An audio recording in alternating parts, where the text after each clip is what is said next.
नमस्कार मित्रांनो नमस्कार मित्रांनो, सुस्वागतम. घरोघरी मातीच्या चुली या मालिकेच्या आजच्या भागामध्ये आता सुमित्रा ही आजीला सांगते की ऐश्वर्याच्या आईचा फोन आला होता आणि त्यांनी मला भेटायला बोलावलं, कारण ते सारखे विनवण्या करत होते, त्यामुळे मला भेटायला जावे लागले. त्यावर तर हे ऐकून आजी म्हणते की काय बोलतेस, ऐश्वर्याच्या आईचा फोन? मी हे बघ काय करायचं, तू आता यातून स्वतःला वाचव. मी तुला सांगते की तू जा. मी सांगेल कोणी जर विचारलं तर तू देवळात गेलेली आहे म्हणून, त्यामुळे तू जाऊ शकतेस.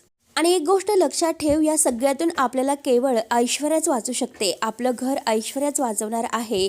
त्यामुळे एकदा तू तिच्याशी आणि तिच्या आईशी बोलून घे. ऐश्वर्या आपल्याला नक्की ह्या संकटातून वाचवेल, त्यामुळे तू ऐश्वर्याशी बोलायला नक्की जा. कळेल ना आपल्याला काय आहे ते, त्यांनी कशाला तुला भेटायला बोलावले. त्यावर तर सुमित्रा म्हणते की अगं पण ऐश्वर्याच्या आईने ऐश्वर्यासारख्या जर अटी घातल्या तर काय करणार आपण. परत आजी म्हणते की अगं खरं सांगू का तुला, आपलं कसं झालं की इकडे आर आणि तिकडे विहीर. त्यामुळे एकदा तू एक काम कर, त्यांना भेटून बोलून घे त्यांच्याशी. ही पटलं तर सोडून दे. तेव्हा आता सुमित्रा म्हणते की मी एकदा मुलांना विचारते. त्यावर लगेच आजी तिचा हात धरते आणि नको असं म्हणते. आणि हे बघ, हा मूर्खपणा आहे तर लगेच करू नको. तू या घरातील अगदी मोठी आहेस, त्यामुळे आता मात्र घरात कुणालाही काही म्हणू नकोस. अगं मुलं हे आपल्या परीने घर वाचवण्याचा प्रयत्न करत आहे, त्यांना करून दे. आणि तू काय करणार, हातावर हात देऊन बसणार का? त्यापेक्षा तू ऐश्वर्याशी बोल, तिच्या आईशी बोल आणि त्या जे काही म्हणतात तर ते ऐकून घे. आणि त्या ऐश्वर्याची आई नक्की आता त्या ऐश्वर्याची समजूत घालेल. त्यामुळे आता मी तुला कळते ना काय म्हणते ते, तेच कर तू. नंतर आता इकडे माया मात्र तिचं काहीतरी काम असतं म्हणून सारंगशी अगदी गोड बोलायला येते आणि त्याला हाय करते आणि म्हणते की हे बघा, माझं तुमच्याकडे एक काम होतं आणि तुम्ही म्हणताल की माझं काहीतरी काम असतं, म्हणूनच मी तुमच्याशी तेवढ्यापुरतं बोलायला येते. तेव्हा आता सारंग लगेच म्हणतो की नाही हो, मी कशाला तसं म्हणू, सांगा ना काय काम होतं. वर आता लगेच माया म्हणते की हे कुरिअर. आणि आता म्हणता क्षणी लगेच सारंग तिच्या हातातून ते कुरिअर घेतो आणि म्हणतो की हे बघा, तुम्ही जर म्हणत असाल ना, मग आईबाबांच्या घरी मी हे कुरिअर नेऊन देतो. आता लगेच मायाला हसू येतं आणि ती म्हणते की बापरे, म्हणजे तुम्ही माझ्यासाठी कुरिअरवाले बनणार का? त्यावर आता सारंग म्हणतो की हो नक्कीच. इतर माया म्हणते की अहो हे बघा, तुम्ही माझं काम करण्यासाठी मी तुमच्यासाठी काहीच केलेले नाही. त्यावर सारंग म्हणतो की माया, हे बघा, असला विचार करू नकास. आपण एकमेकांचं उसणं फेडण्यासाठी एकमेकांचं काम करतोस का? असून मला कुणासाठी करावंसं वाटतं म्हणून करतो. आणि सारंग लगेच आता थोडासा लाजतो आणि आपलं जे काम करत आहे तर ते काम करायला घेतो. मायाला तर हेच हवं असतं.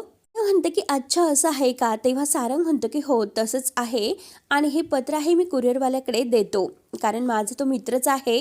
तर माया म्हणते की हे पत्र तुम्हाला तुमच्या हाताने लिहावं लागेल, कारण माझ्या हाताला लागलेलं आहे, मी नाही लिहू शकत. तर सारंग लगेच म्हणतो ठीक आहे मी लिहितो. आता यामागे मायाचा मुद्दाम काहीतरी प्लॅन असतो. आता सारंग लगेच पत्र लिहायला सुरुवात करतो. आता माया जे काही सांगत आहे ते सर्व काही तो लिहितो. तेव्हा आता पत्र लिहून झाल्यानंतर माया विचारते की खरंच तुमचं अक्षर किती सुंदर आहे हो, त्यामुळे तुम्हाला कधी डॉक्टर वकील नाही व्हावं असं वाटलं का? त्यावर आता सारंग म्हणतो की हो वाटले ना. हे बघा, माझे दोन्ही मोठे भाऊ हुशार आहेत आणि सौमित्र दादा तर वकील झाला, त्याला बायको सुद्धा वकीलच मिळाली. तेव्हा माया म्हणते की हो ना, खरं आहे, ते दोघेही हुशार आहे आणि त्यांच्या हुशारीच्या जोरावरच मात्र ते नक्की त्या माणसाला पकडतील, माझी पूर्ण खात्री आहे. त्यावर आता सारंग म्हणतो की हो नक्कीच पकडतील. आणि हे बघा माया, मी काय म्हणतो, मग अशी अवंतिका वहिनी तुम्हाला जे काही बोलल्यात त्याचा तुम्हाला खरंच राग आला असेल ना हो. आता माया म्हणते की हे बघा, म्हणजे कसं की राग नाही आला, परंतु मला खूप वाईट वाटलं. तर त्यांनी संशय घेतला माझ्यावर आणि खरं सांगते या सगळ्याशी माझा कोणताही संबंध नाही हो. सारंग लगेच म्हणतो की हो माया, मला माहिती आहे की माझा पूर्ण विश्वास आहे तुमच्यावर, तुमचा काहीही संबंध नसेल. अवंतिका वहिनी आहे त्या रागाच्या भरात हे सर्व बोलून गेल्यात, त्यामुळे तुम्ही त्यांचं प्लीज मनावर घेऊ नका. वर आता माया थोडीशी हसते आणि म्हणते की हे बघा, घरात इतकी चांगली माणसं आहेत, तुमच्यासारखी माणसं माझ्या सोबत आहेत, मग अवंतिका ताईचं बोलणं मी कशाला मनावर घेऊ, मी सहज ते पटकन विसरून जाऊ शकते. आता सारंग म्हणतो की हो असंच हसत खेळत राहायचं आणि आता तर सगळं काही एक नंबरच होणार आहे, कारण तो यमकी सुद्धा आता सापडणार आहे. तर माया विचारते की म्हणजे नक्की कसं सापडणार? तेव्हा सारंग लगेच सर्व काही खरं बोलून जातो, कारण तो सदानंद वकील आहे ना, तर सौमित्र दादाची सगळी माहिती काढणार आहे आणि मग सगळं काही अगदी व्यवस्थित होईल, तर सगळं काही अगदी कळेल त्याबद्दल. तेव्हा आता माया हसते आणि म्हणते की अच्छा, वकिलांना भेटणार आहे, तर मला पूर्ण खात्री आहे की आता यमके आहे ते नक्की सापडतील. तेव्हा ते पत्र आता ती सारंगच्या हातातून घेते आणि म्हणते की मी कुरिअर करून येते. तेव्हा लगेच आता सारंग म्हणतो की मी करतो. माया म्हणते की नको, अहो हे बघा मीच करते. पुन्हा काही मदत लागली तर मात्र मी तुम्हाला नक्की तुमच्याकडे येईल. तेव्हा सारंग लगेच आता ती जात असताना तिला थांबवतो आणि म्हणतो की नको, जर तुम्हाला काही मदत लागली तर मला फोन करा, मी नक्की तुमच्याकडे येईल. माया बरोबर आता सारंगला आपल्या हाताखालचं सगळं काही काढून घेण्यासाठी पुतळा बनवते आणि सारंगचा आता ती अगदी वापर करून घेत असते.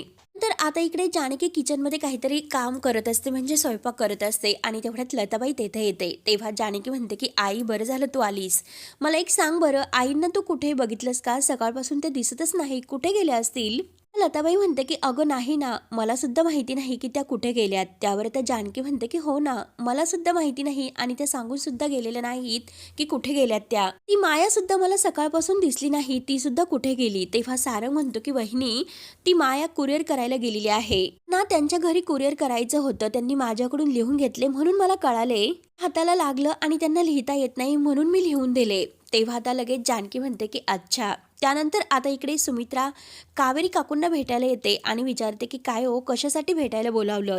कावेरी काकू म्हणतात की माफ करा सुमित्रा ताई, मला तुमच्याशी बोलायचंच नाही. आणि खरं तर तेव्हा सुमित्रा म्हणते की काय नक्की? तर आता लगेच कावेरी ऐश्वर्याला आवाज देतात. आता ऐश्वर्या तोरेतच तेथे सुमित्राच्या समोर येते. सुमित्राला मात्र आता ऐश्वर्याला बघून खूपच राग येतो. ती लगेच आपला चेहरा वळवते. त्या रागाने लगेच म्हणते की ही इथे आणि कावेरी ताई तुम्ही मला फसवलं, कशाला इतकं फसून मला इथे भेटायला बोलावलं? व आता कावेरी काकू म्हणतात की नाही हो सुमित्रा ताई, मी तुम्हाला फसवलं नाही. जर मी तुम्हाला ऐश्वर्याचं नाव सांगितलं असते तर मात्र तुम्ही भेटायला आले असतात का? नाही ना.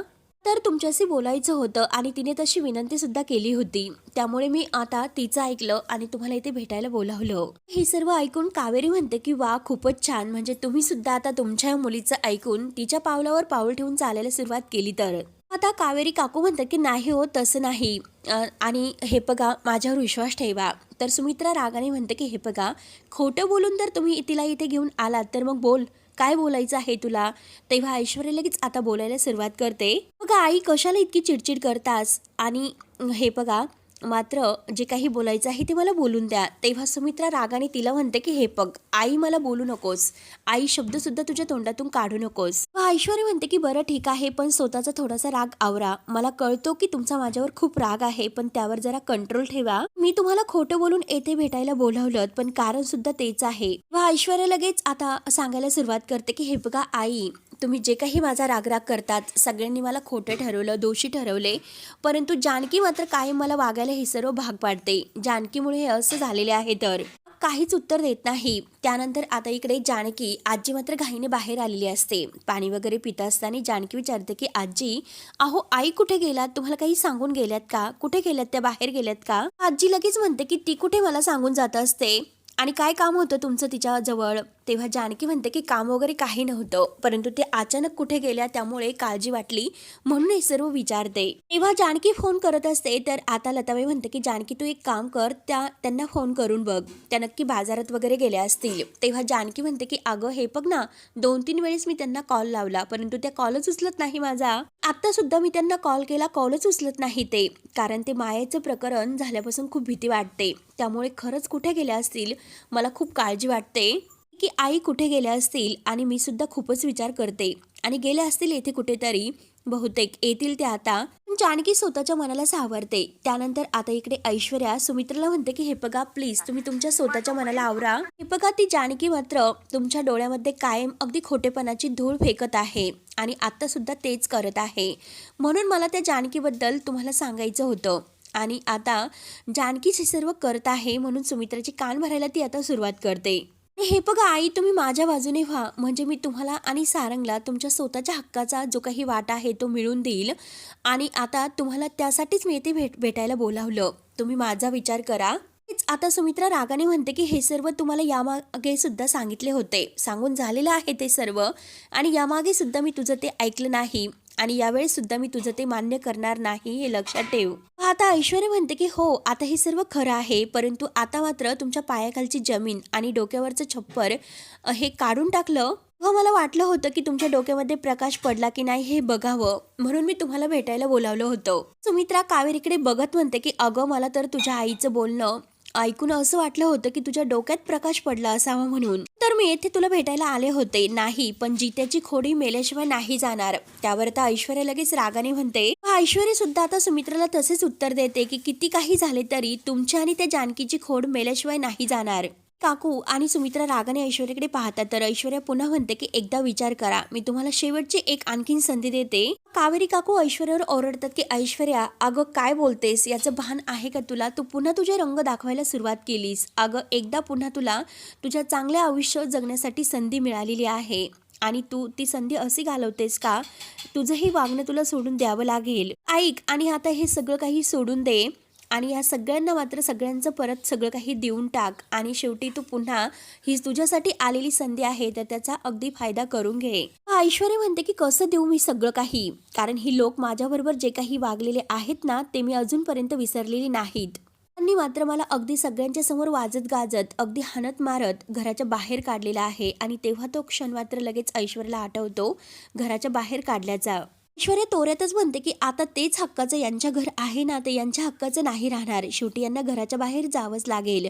आता हे सर्व ऐकून सुमित्रा म्हणते की 1 मिनिट, आनंद साजरा करण्याची इतकी काही करू नकोस, कारण अजूनपर्यंत आमचं घर हे शाबूत आहे. जी मुलं आणि माझी सुना हेच आमचं आबाळ आहे आणि तेच आमचं छप्पर आहेस ग. ते मात्र आमच्यापासून कोणी हिरावून नाही घेऊ शकत, हे लक्षात ठेव. तेव्हा सुमित्रा रागाने तिथून जायला निघते तर ऐश्वर्या लगेच म्हणते की थांबा, अहो थोडंसं तरी थांबा, कारण कसं आहे की मला सुद्धा तुमच्या सारखं मुलांचं आणि सुनांचं खूप कौतुक आहे आणि तुम्ही त्या मास्कमॅन पर्यंत ऑलमोस्ट पोहोचला होतात तर. आणि खरंच खूप आनंद झाला मला ते सर्व ऐकून आणि लगेच सुमित्राचा हात धरते आणि काँग्रेस असं म्हणते, कारण मुद्दा मात्र आता सुमित्रा यांना भेटायला आलेली आहे. हा फोटो ते काढून घेतात. आता तेवढ्यात जे काही सुमित्राच्या हातामध्ये हात दिला तो फोटो पटकन मात्र आता माया वगैरे कोणीतरी काढून घेते. तेव्हा सुमित्रा रागाने तिला लगेच तिच्या हातातील हात बाजूला काढून घेते आणि म्हणते की हात सोड माझा. ऐश्वर्या हसते आणि म्हणते की बापरे, इतका राग तुमच्या तब्येतीसाठी चांगला नाही, कारण एक दिवस मात्र आता हे सगळं काही तुमचा राग आहे ना तर त्याला घेऊन मात्र तुम्ही सगळ्या आपल्या कुटुंबाला अलविदा होताल.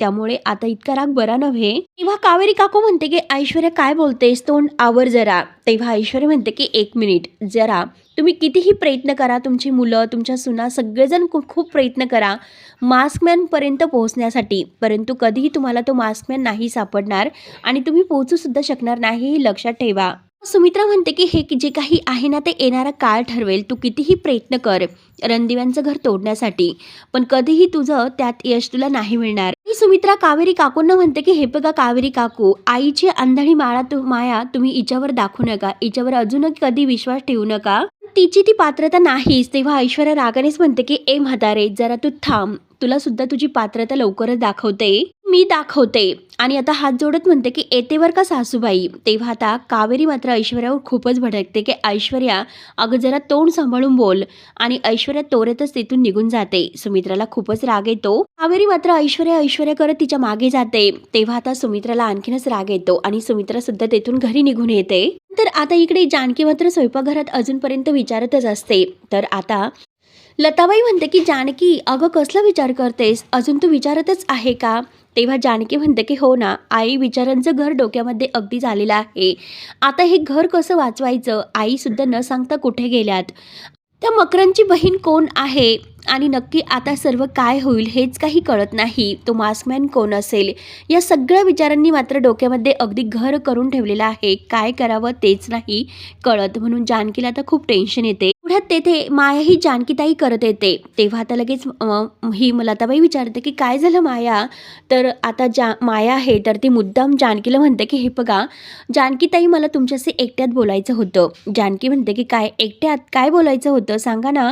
तर की काय ग माया, काही कोणी तुझ्या मागे लागले का. त्यावर माया म्हणते की नाही हो, तसं नाही का, तुम्ही माझ्यावर संशय घेतला, परंतु घरातील गोष्टी कशा लीक होतात हे आत्ता मला कुठे कळाले. मी पुरावा घेऊन आले, कारण आता जेव्हा मी कुरिअर घेऊन गेले होते तेव्हा माझ्या समोर आले, तेव्हा मी व्हिडिओ आणि फोटो सुद्धा काढलेले आहेत. हे ऐकून आता जानकी म्हणते की काय बोलते, पुरावा. लगेच मोबाईलमधील जो काही सुमित्रा ऐश्वर्याच्या हातामध्ये हात देत असताना आता जो व्हिडिओ आहे तो फोटो आहे तो मात्र जानकी आणि माया म्हणजे माया लताबाई या दोघींना दाखवते. तेव्हा लगेच आता जानकी तर तोंडाला हातच लावते आता लताबाई म्हणते की जानकी अगं हे सर्व काय आहे. तेव्हा आता हा वेगळाच गैरसमज मात्र ऐश्वर्या आणि ह्या मायेने केलेला असतो आणि यांच्यामध्ये भांडण लावण्यासाठी आता हे यांचा दुसरा प्लॅन असतो. तेव्हा लताबाई विचारते की काय जानकी अगं सुमित्राताई अगदी त्या ऐश्वर्याला भेटायला गेल्यात, काय हे त्यांचं नवीन कारस्थान या घर अगदी मिळवण्यासाठी अगदी कटकारस्थान करत आहे. तर सुमित्राताई तिच्याशी हात मिळवायला गेल्यात का. मात्र आता ते काही नाही जानकी, आपण मात्र सुमित्राताईंना या सगळ्याचा जाब विचारायलाच हवा. आता जानकी म्हणते की आई तू काय बोलतेस, जाब विचारायचा ते पण आईंना. आता माया लगेच म्हणते की जानकी ताई का हो, ते तुमच्या सासूबाई आहेत, या घराच्या मालकीन आहेत, म्हणून त्यांना जाब नाही विचारायचा का. बघा तुम्ही नेहमी चुकीच्या विचारांच्या गोष्टींच्या मागे असतात. मग आता काय झालं, आता मात्र तुम्ही का मागे हटता तुमच्या सासूबाईंवर वेळ आली म्हणून. तेव्हा आता जानकी म्हणते की हे बघा मी मागे नाही हटत, प्रश्न नाहीच मागे हटण्याचा, परंतु हे आत्ताच आपल्याला कळालेलं आहे. मग आता शांतपणे आईंशी बोलून त्यांना हे सर्व विचारता येईल. त्यांना असं लगेच जाब कसा विचारायचा पण आपण त्यांच्याशी बोलू शकतो. तेव्हा आता लगेच लताबाई म्हणते की अगं कशासाठी शांतपणे बोलायचं, त्यांना ह्या सगळ्याचा उत्तर द्यावंच लागेल, जाब विचारायचं त्यांना. कशासाठी त्यांना इतकं शांतपणे विचारायचं. त्या दिवशी मात्र त्या आजीने आणि अवंतिकाने मायावर संशय घेतला आणि आता घरातल्या गोष्टी आहे त्या बाहेर कशा जातात त्याबद्दल मात्र जे काही आहे त्या अगदी वाटेल तसं बोलल्यात. मग मायाला काय वाटेल याचा त्यांनी विचार केलास का. उचलली जीभ आणि लावली टाळूला. त्या ऐश्वर्याचा इतका रागराग करतात, तिचा अगदी अपमान करतात, तरी सुद्धा त्या तिला भेटायला का गेल्यात आणि ते पण कुणाला न सांगता. तेव्हा आता जानकी म्हणते की आई अगं जरा शांत हो, इतकी का चिडतेस. तेव्हा लगेच आता लताबाई म्हणते की हे बघ तू तर म्हणते की अगं त्या दरवेळेस जाताना बाहेर सांगून जात असतात, मग यावेळेस ते असं न सांगता का गेल्यात बरं. माया म्हणते की कारण यावेळेस मात्र त्यांच्या मनामध्ये पाप होतं. आता माया बरोबर या घरात एकमेकांविषयी सगळ्यांच्या मनात गैरसमज निर्माण करून भांडण लावण्याचा प्रयत्न करत होती. आता जानकीला खूप राग येतो. जानकी म्हणते की माया बास कर, रागाच्या भरात मग की तुम्ही दोघेही काय बोलतात याचं जरा भान ठेवा. ती म्हणते की हे बघ जानकी अगं हे घर वाचवण्यासाठी तुम्ही जीवाचा आटापिटा करतात, हे त्यांना माहिती असताना सुद्धा त्या का असे वागतात, का त्या ऐश्वर्याला भेटायला गेल्यात. त्या नक्की त्यांच्या मनामध्ये काहीतरी काळबेरं असेल, ते तिला सांगण्यासाठीच गेल्या असतील ना. म्हणून लताबाई आता सुमित्रावर वाटेल तसे आरोप करायला सुरुवात करते आणि जानकीला मात्र आता खूप राग येतो. हे बघ जानकी, त्यांनी तुमच्या मनाला काय वाटेल याचा अजिबात विचार केलेला नाही. तुमची किती धडपड होते काय होते याचं त्यांना काही घेणे देणे नाही. तर तू बर्फासारखी अगदी थंड आहेस. अगं तू घर वाचवण्यासाठी जीवाची इतकी तडफड करते, मात्र तुझी सासू पाणी फिरवणार आहे. आणि जर हे असंच होत असेल तर स्वतः मी त्या अगदी सुमित्राताईने ह्या सगळ्याचा जाब विचारणार आहे. तर आता जानकीला खूप टेन्शन येते. आईला इतकं समजावते तरी आता ही लताबाई शांत बसायला तयारच नसते. जानकी म्हणते की आई शांत हो, अगं रागाच्या भरात तू हे सर्व काय बोलतेस, तुला तरी कळतं का. तेव्हा लताबाई म्हणते की नाही, त्यांचंही वागणं मी आता नाही खपून घेणार, तर मी त्यांना जाब विचारून राहीलच. तेव्हा आता जानकीच्या डोळ्यात पाणी येते. जानकीला आता खूप टेन्शन येते. माया तर अगदी मनात हसत असते, आता माझं हे काम सक्सेस झाले, पण अजून एक काम बाकी आहे, ते मला अगदी सक्सेस करावेच लागेल. ती मला त्या मूर्ख सारंगने मगाशी दिली ना, त्यावर आता काहीतरी ॲक्शन मला घ्यावीच लागेल. माया आता बाहेर येते आणि जो काही तिने आपला पर्सनल मोबाईल आहे तो अगदी बोलण्यासाठी जो बाजूला ठेवलेला आहे झाडाच्या कुंडीमध्ये लपून, आणि तो मोबाईल मात्र आता ती घेते आणि तो मोबाईल इकडे तिकडे बघून तिने हातात घेतलेला असतो आणि ॲडव्होकेट सदानंद याला फोन करते आणि म्हणते की मी आता MK कंपनीची CEO बोलते. तेव्हा लगेच आता सदानंद म्हणतात की बोला मॅडम काय काम होतं. तेव्हा माया म्हणते की हे बघा MK एंटरप्राइजबद्दल म्हणजे MKबद्दल आता माहिती काढण्यासाठी तेथे 2 माणसं येतील, अवंतिका रणदिवे आणि सौमित्र रणदिवे. त्यांनी काही विचारलं तरीसुद्धा तुम्ही त्यांना काही नका आणि कितीही काही विचारण्याचा प्रयत्न जरी केला तरीसुद्धा मात्र काही उत्तर देऊ नका. ही माहिती आहे ती मात्र त्यांना कोणत्याही माहितीपर्यंत पोहोचून देऊ नका आणि यामध्ये त्यांना डोकं घालून देऊच नका. त्यावर आता लगेच सदानंद वकील म्हणतात की बरं ठीक आहे, मी त्यांना काहीही माहिती देत नाही आणि ते फोन कट करतात. फोन ठेवल्यानंतर मात्र माया म्हणते की तुम्ही कितीही कोणी धडपड करा, परंतु मी मात्र तुम्हाला माझ्या दादापर्यंत नाही पोहोचून देणार. आणि माया मात्र आपले सगळे काही प्लॅन सक्सेस करण्याचा प्रयत्न करत असते आणि स्वतःला खूप अगदी हुशार समजते. नंतर आता संध्याकाळ होते, सुमित्रा घरी येते तर सगळ्यांच्या समोर सारंग विचारतो की आई अगं तू कुठे गेली होती आणि ते पण असे न सांगता इतक्या वेळ. तेव्हा आता सुमित्रा काही बोलत नसते तर लगेच लताबाई पुढे येते. लताबाई म्हणते की मी सांगते ना त्या कुठे गेल्या होत्या आणि ते पण पुरावा दाखवून. सुमित्राला लताबाईचं हे बोलणं काही कळत नसतं. सुमित्रा म्हणते की काय झालं, तुम्ही असं का बोलतात.